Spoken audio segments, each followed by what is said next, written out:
Seja muito bem-vindo a mais um XenoCast, o podcast que te deixa informado sobre as novidades do mundo jurídico. Eu me chamo Cíntia Pereira e estou aqui hoje com uma convidada muito especial, que é a doutora Thaís Gelmini. Doutora Thaís, ela é especialista jurídico na Gerdau, mas eu vou deixar a doutora Thaís se apresentar para a gente.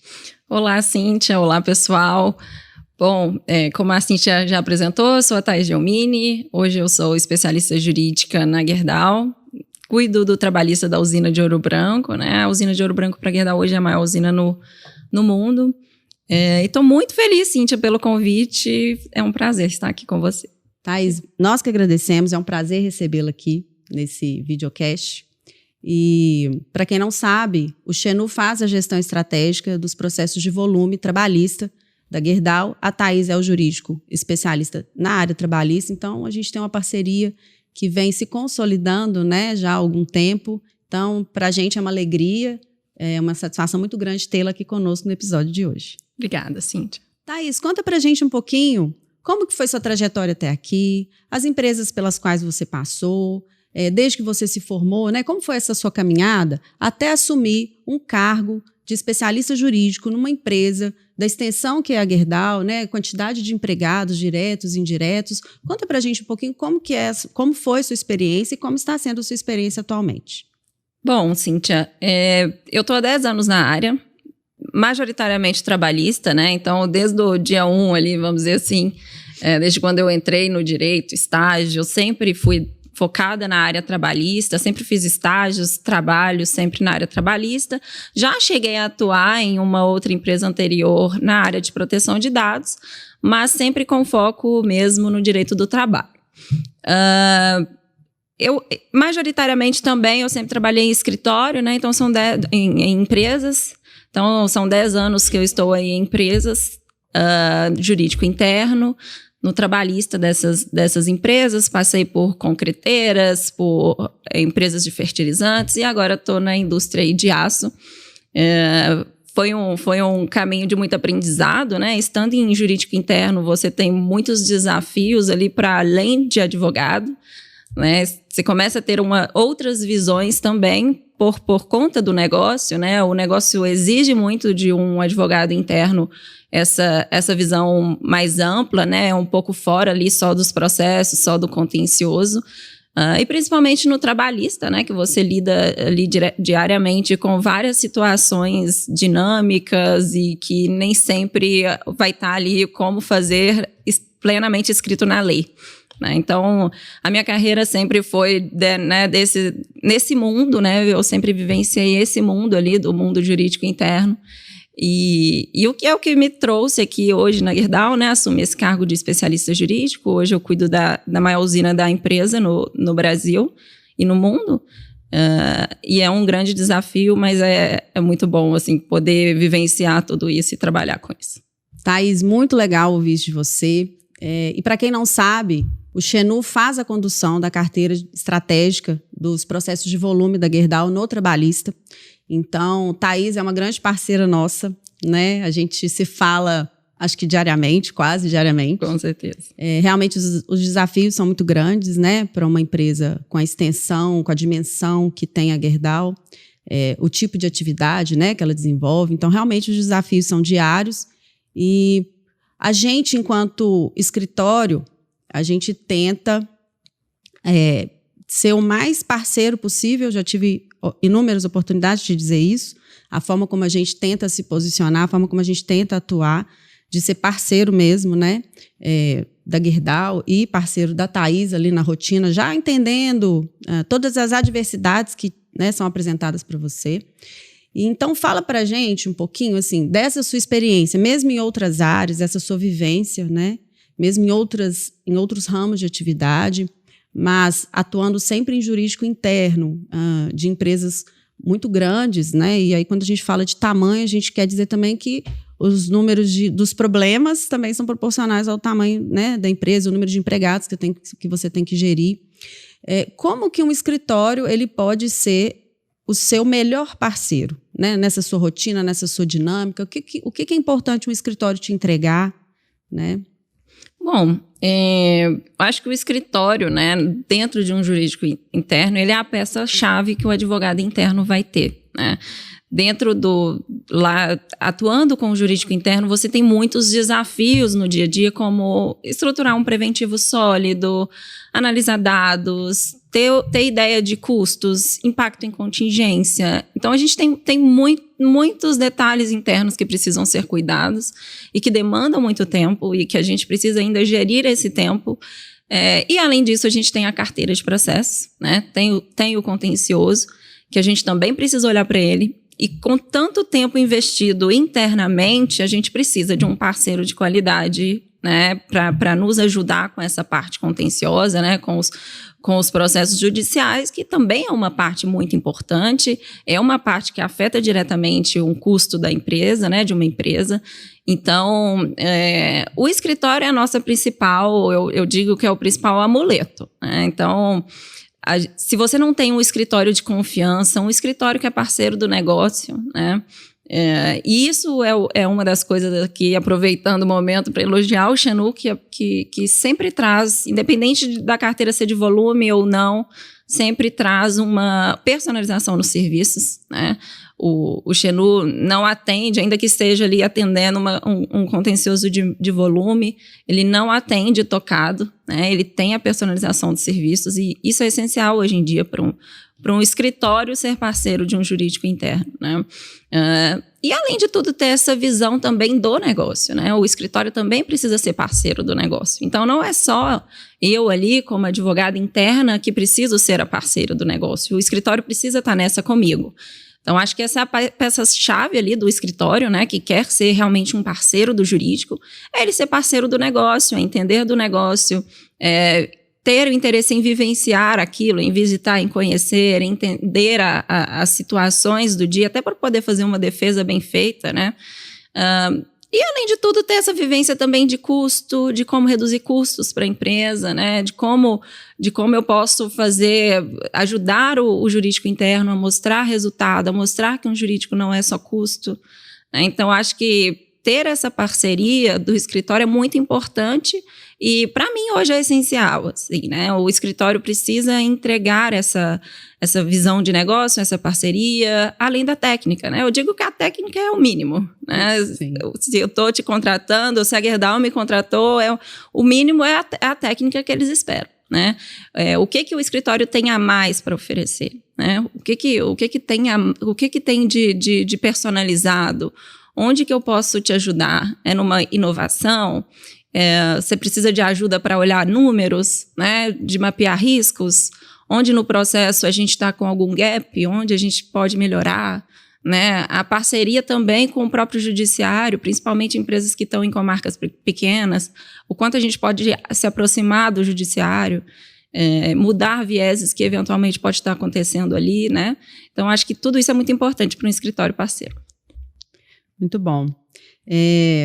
Aqui no Xenu, nessa condição, né, do processo de volume, a gente enxerga cada processo como único, né? A gente, muitas vezes, quando eu falei que a gente se reúne, né, diariamente, justamente porque a gente tenta dar esse olhar em que pese ter um volume muito grande de processos, né, circulando, muitas audiências, enfim, muitos despachos, muitos prazos, a gente tende a olhar para cada processo como se ele fosse único. Então, por isso que a gente gosta de chamar que é a gestão estratégica de uma carteira de volume, porque não é o massificado, como todo mundo conhece. Perfeito. E claro que isso diz muito do Xenu, que é um posicionamento do Xenu perante esses processos. Quando o Xenu assumiu, né, de trazer um cliente como Gerdau, para manter o nosso nível de excelência e qualidade, e isso se reflete, né, assim, é o que a gente tenta trazer também mesmo para um cliente que tem um volume tão grande de processo.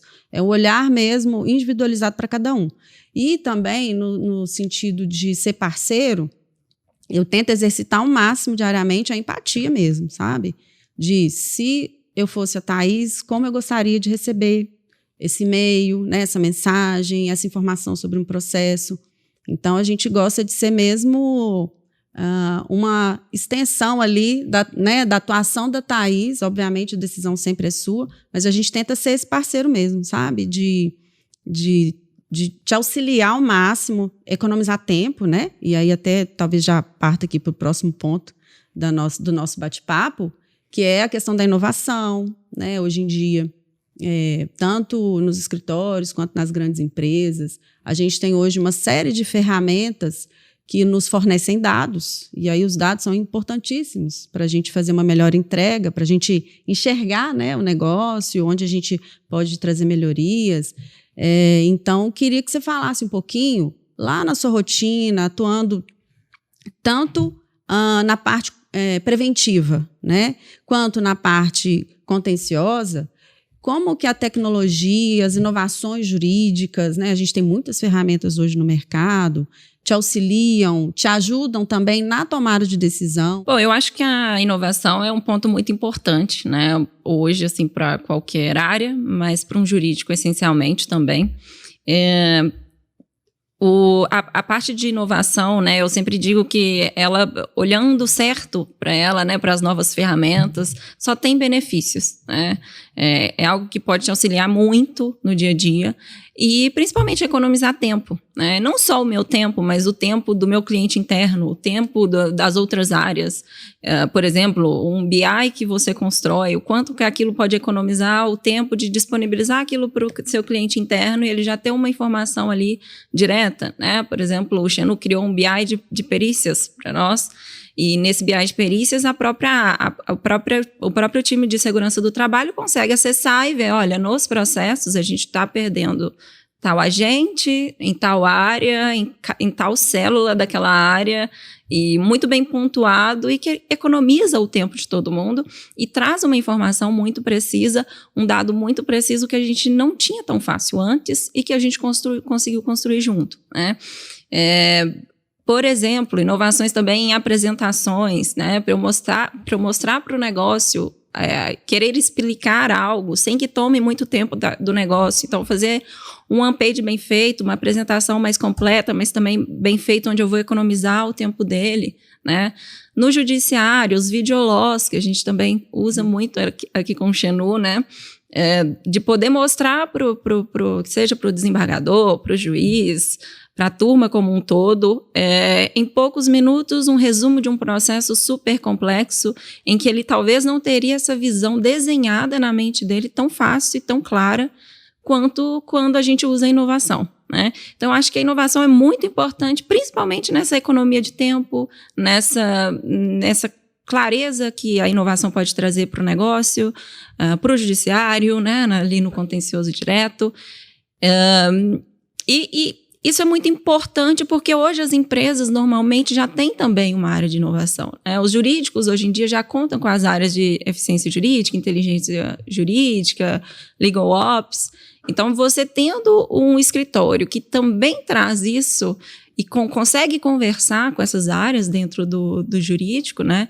Isso é muito importante e só facilita. A gente consegue ter uma interação direta, cada vez menos usando do tempo do advogado interno. Às vezes você, escritório, com a sua área de inovação, já conversa diretamente com a minha área de eficiência jurídica, né? Então, isso é bem importante. Eu acho que só tem a trazer benefícios quando a gente consegue filtrar, né, parametrizar bem e ter esse olhar ali de onde isso pode me ajudar a ter resultado ou a trazer eficiência no meu trabalho, né? Então, acho que filtrando ali as ferramentas que chegam dessa forma, né? Não, isso aqui eu vou fazer um teste, se eu estiver usando 100%, eu mantenho. Se eu não vou usar, né, então passa para outro, vamos ver se tem algo melhor que a gente consegue construir, ou se a gente consegue usar disso aqui e trazer melhorias, né?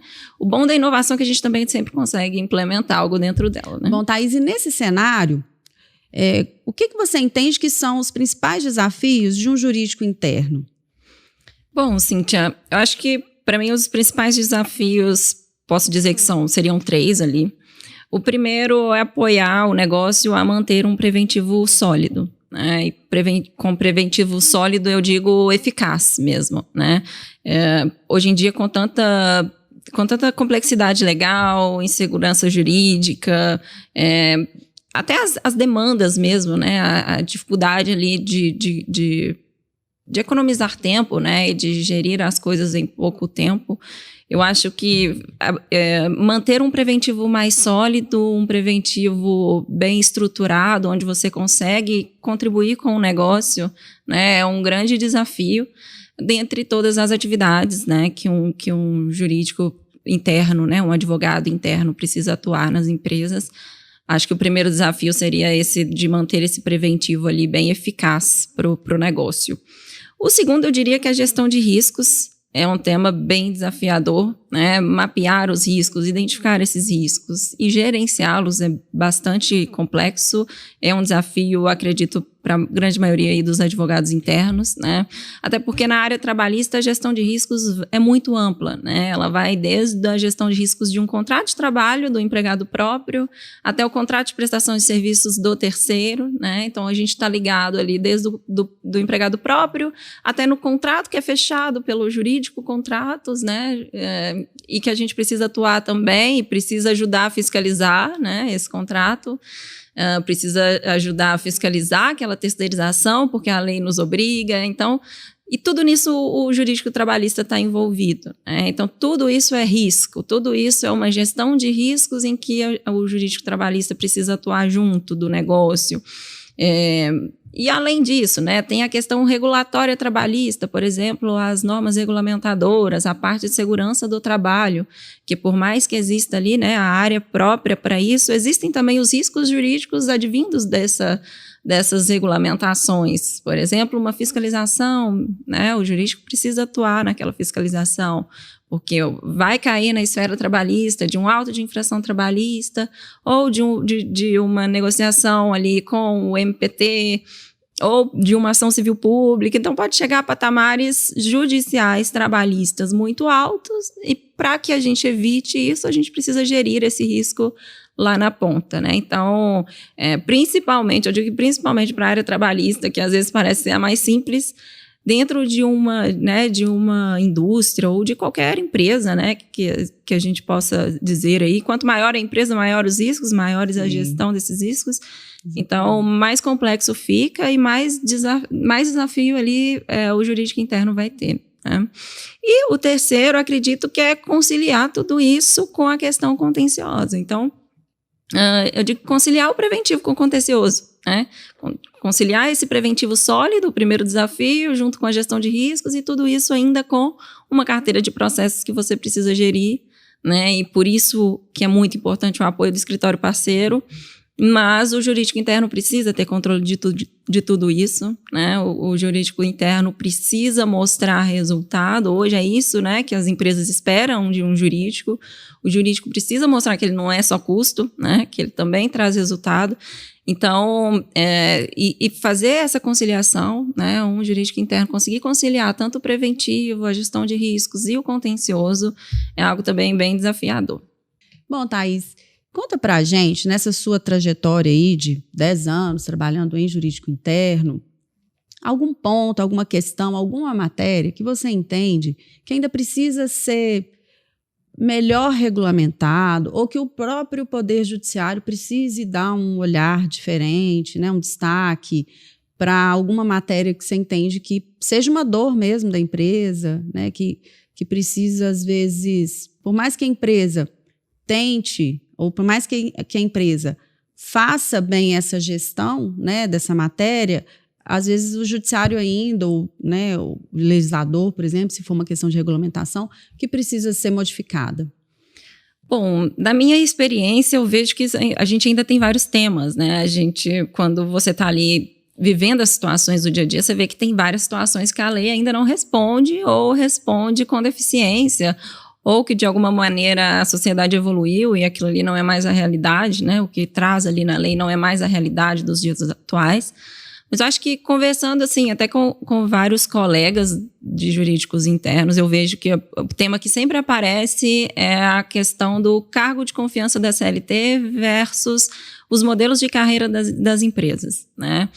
É o cargo de liderança, vamos dizer assim. Então, hoje, no mundo, a gente tem vários modelos de carreira, né? Nem todos são aplicáveis aqui para o Brasil, mas as empresas dentro das minhas experiências, eu vejo que as empresas tendem a seguir o modelo em Y, que é aquele modelo onde a gente consegue deixar o empregado escolher para onde ele quer seguir, né? Então, se ele tem uma atuação e uma desenvoltura para uma gestão de pessoas, para uma atuação mais generalista, ele pode, por exemplo, seguir na carreira de gestão de pessoas, né? Então, vai para um lado do Y. Mas se ele tem uma carreira um pouco mais técnica, ele quer seguir para essa área mais técnica, não tem muito, não quer ter essa pegada de generalista e nem de gestão de pessoas, ele pode seguir para a carreira especializada, né, para a carreira técnica do Y. Porém, o nosso judiciário hoje, o que a gente vê, né, o que eu vejo, é que ele não está preparado para isso, né? Ele não está preparado para esses modelos diversos de carreira, onde um empregado pode escolher, né, para qual caminho ele quer seguir. E ele pode ter um cargo de confiança sem ter um time, por exemplo, né? Mas o judiciário hoje ainda não aceita muito bem essas situações dos líderes, por exemplo, que não têm time, né? Ou dos líderes que têm um outro gestor acima deles. E, infelizmente, nas empresas hoje, não infelizmente, mas é necessário, né? As empresas têm uma série de lideranças, uma em cima da outra. Então, eu posso ter, por exemplo, um gerente geral e um diretor X e um diretor global, né?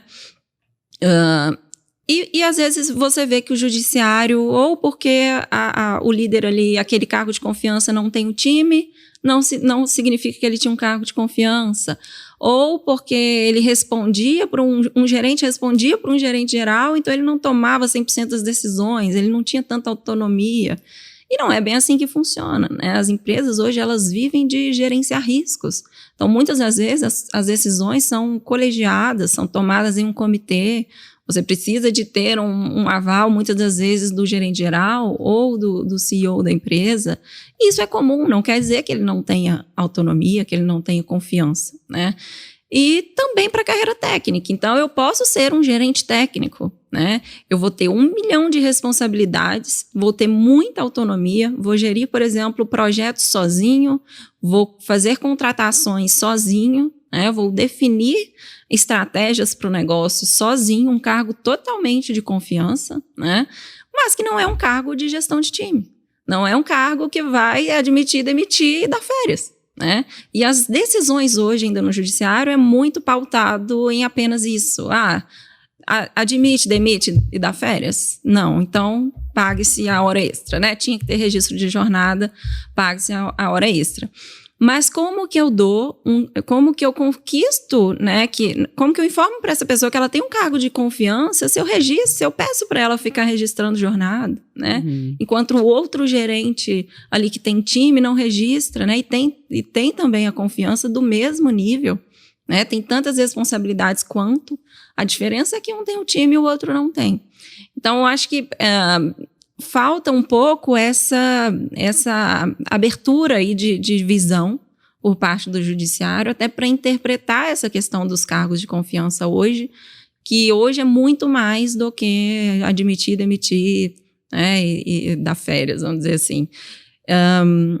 Eu vi recentemente, então eu acho até que a gente pode estar começando a evoluir, eu vi que a gente teve uma decisão recente da 5ª turma do TST, que essas situações podem ser acordadas em negociação coletiva. Então, se no seu acordo coletivo ali tem a descrição dos cargos de confiança, para essa turma você estaria amparado pelo artigo 62, o que é um ótimo ponto, né?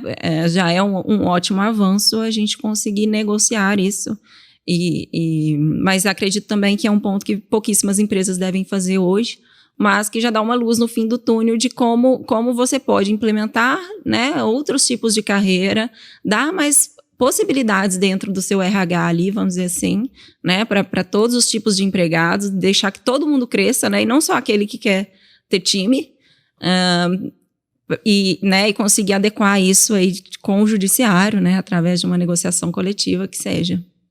Excelentes considerações, Thaís. Eu olho hoje para decisões como essa, ou para situações como essas que a gente está conversando, e penso o seguinte, se a gente voltasse lá na Revolução Industrial, a gente tinha um empregado que sozinho, ele produzia um sapato inteiro. Então, toda a questão, tanto criativa quanto executiva, operativa, era decidida por ele. Então, ele era o alter ego dessa produção dele. Hoje, até mesmo pela própria tecnologia que a gente acabou de falar, e por uma outra série de questões, né? Os modos de produção se alteraram em razão da tecnologia, nós estamos aí hoje na tecnologia e na Revolução Industrial 4.0. Então, isso muda também um pouco esse cenário, porque hoje a nossa produção ela é fragmentada, coisa que ela não era no passado. Então, se eu tenho vários fragmentos nessa produção, eu entendo que eu vou precisar de vários gestores para esses fragmentos. Então, às vezes, ter um gestor, ainda que seja mais operativo, né, mais voltado para a questão ali da produção em si, é legítimo, porque eu fico imaginando, se ele tem, ainda que seja 30, 50, 60, e eu sei que em algumas áreas a gente tem até um número maior de subordinados, né? A gente tem gestores que estão diretamente na área operativa e que tem ali um número muito grande de subordinados, e ainda que seja uma decisão eminentemente técnica, é uma decisão que impacta a atividade, que impacta o resultado do seu negócio. E a mesma forma pode ser um empregado que não tenha subordinados, mas a decisão dele, a tomada de decisão dele ali para um contrato, por exemplo, vou contratar uma empresa para prestar o serviço. Isso impacta o resultado do seu negócio. A autonomia, né? A autonomia toda dele, né? Então, para definir entre um contrato de 10 milhões, 200 milhões, está na mão daquela pessoa, né? Como que aquela pessoa não é um cargo de confiança, né? Com certeza. Então, assim, eu fico pensando como levar essa mensagem. Exato. De que hoje o sapato ele é produzido em várias etapas, todos nós sabemos disso, mas isso também altera, ou deveria haver essa alteração, essa sensibilidade para entender também que essas etapas, hoje eu não tenho um alter ego, tenho às vezes em algumas posições sim, mas na dinâmica de uma empresa, e assim, a gente fala de empresas grandes, mas isso acontece também em empresas pequenas, né? Que tem ali essa divisão das etapas produtivas. O sapato ele continua sendo entregue para ser consumido, mas ele passa por várias mãos hoje, cada um dentro do seu espaço de produção, né? Seja operativo, seja administrativo, ele tem a autonomia ali para decidir naquela etapa produtiva dele. Exatamente, né? Cíntia. Isso aí. Bom, Thaís, vamos encerrar nosso papo, né? Agradeço muito a sua presença e queria agradecer muito, Thaís, por você ter aceito o convite. Logo de primeira, né, que eu fiz o convite, Thaís aceitou. Eu acho que até isso é uma forma de consolidar essa parceria que a gente vem construindo. Então, queria muito agradecer a sua presença, dizer que você já está convidado para outros episódios, viu? Foi muito bom esse bate-papo e muito obrigada. Imagina, Cíntia, eu que agradeço, foi um prazer estar aqui, sempre bom estar com vocês, o Xenu é super parceiro aí, né, meu parceirão aí do dia a dia, é um prazer e contem comigo aí para os próximos. Muito obrigada, pessoal, e até o próximo episódio.